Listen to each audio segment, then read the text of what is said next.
कहते हैं कि अपनी बेइज्जती में अगर दूसरे व्यक्ति को शामिल कर लिया जाए तो अपनी आधी इज्जत बच जाती है।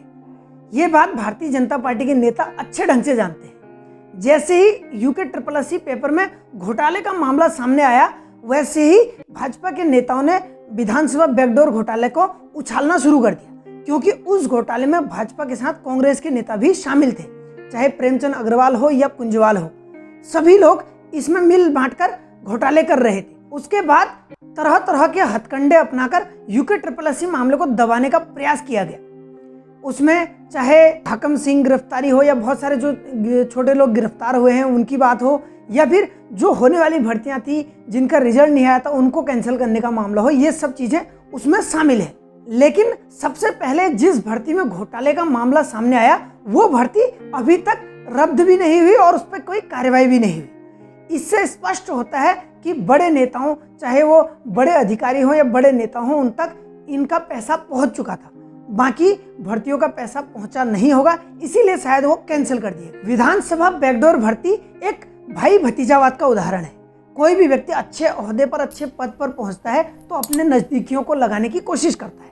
लेकिन यूके SSSC का मामला जो है वो पूरी रूप से जो है भ्रष्टाचार का मामला है। इसे आप प्रत्यक्ष भ्रष्टाचार कह सकते हैं। कोई भी व्यक्ति चाहे योग्य हो अयोग्य हो, वो 15 लाख रुपए देकर उस भर्ती में शामिल हो चुका है और वो एक स्थायी नौकरी पा चुका है, जिसे पेंशन भी मिलेगी, जो बाकी सारी सुविधाएं वो भी मिलेंगी, या इकट्ठे उसको जब रिटायर होगा उसमें ढेर सारा उसको पैसा मिल जाएगा। आजीवन की सिक्योरिटी उसको मिल रही है। सरकार ने इस भ्रष्टाचार में भी वाहवाही लूटने की पूरी कोशिश की। चाहे रितु खंडूरी जी को ले लीजिए, उन्होंने विधानसभा बैकडोर भर्ती को कैंसिल करने की बात कही और कार्रवाई करने की भी बात कही, लेकिन हुआ क्या?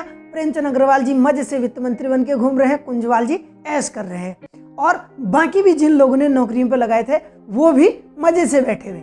जिनकी नौकरी लगी थी उनको निकालने की बात की गई तो हाईकोर्ट ने उन पर रोक लगा दी। मतलब ये हुआ कि ढाक के 3 बात कहते हैं, सेम वही है। उस विधानसभा बैकडोर भर्ती में अगर देखें तो कुछ भी कार्रवाई नहीं, खाली वाहवाही लूटने के लिए, अपने आप को आयरन लेडी दिखाने के लिए रितु खंडूरी ने एक स्वांग रचा, एक नौटंकी रची। वहीं यूके SSSC मामले में पुष्कर सिंह धामी जी की बात करें तो धामी जी ने भी खाली जनता को मूर्ख बनाया। उन भर्तियों को कैंसिल किया है जो भर्तियां हुई ही नहीं या जिनका रिजल्ट घोषित नहीं हुआ, जबकि जिनका रिजल्ट घोषित हो चुका है, जिनमें भ्रष्टाचार सामने आ चुका है, उन पर आंच तक नहीं आई। हाकम सिंह जैसे प्यादे जरूर पकड़े गए हैं, लेकिन बड़ी मछली कोई भी सामने नहीं आई। कुल मिलाकर ये हुआ कि उत्तराखंड भर्ती घोटाला एक बंद डिब्बे में डाल दिया गया है।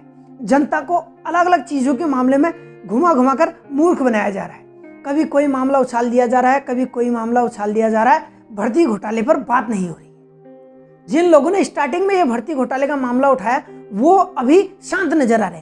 कहीं ये तो नहीं कि सरकार ने उन लोगों को भी अपने कब्जे में कर लिया है या उन्हें कोई लालच देकर या डरा धमकाकर शांत कर दिया गया है। साथियों, भ्रष्टाचार का इतना बड़ा मामला रफा दफा हो चुका है। अगर ये उत्तराखंड से अलावा कहीं और होता जहां बीजेपी की सरकार नहीं है तो शायद अभी तक ईडी सीबीआई की जांच होकर कई लोगों को पकड़ लिया गया होता, ये कह चुके होते कि फलानी फलानी सरकार भ्रष्ट है। लेकिन यहाँ डबल इंजन की धर्मरक्षक सरकार है, उस पर कोई टिप्पणी नहीं कर सकता।